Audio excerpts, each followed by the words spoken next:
Ronda Veritas Report.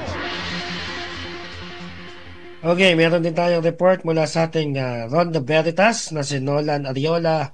LTFRB kinumpirmang hindi muna magpapatupad ng dagdag pasahe ngayong taong ito. Nolan? Maraming salamat mga kapanalig. Hindi na muna magpapatupad ang Land Transportation Franchising and Regulatory Board o LTFRB ng karagdagang piso hanggang 2 piso taas pasahe sa mga traditional at modern jeepney matapos ang big time rollback sa presyo ng diesel noong nakarang araw. Bukod dito, ayon kay Secretary Giovanni Lopez, hindi rin anya napapanahon sa ngayon ang pagtataas sa pamasahe.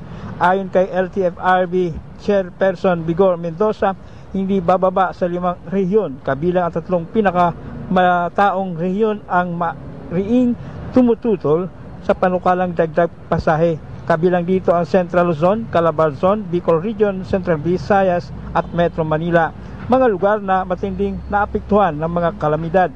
Sa masusing konsultasyon at dialogo na sinagawa ng LTFRB, lumabas na mismo ang mga transport group ay nagdadalawang isip na isulong ang pagtataas sa pamasahe. Ayon din sa pag-aaral ng Department of Economy, Planning and Development o DepDev, ang pagtataas ng piso hanggang 2 pesos base fare ng jeepney ay maaring magpataas ng inflation rate sa susunod na 2 taon.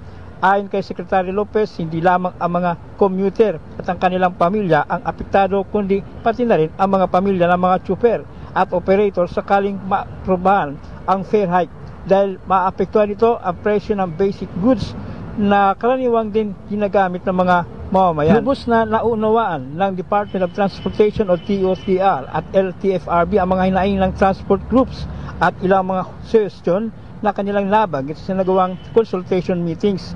Sinabi ng kalihim na naghahanap na ang DOTR at LTFRB ng mga alternatibong paraan para matulungan ang mga tsuper at operator.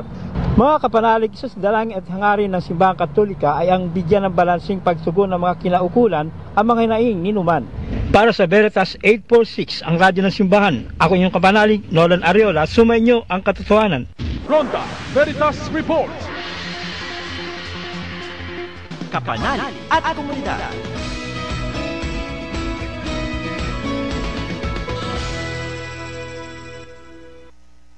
Okay, ayan. Caritas in action.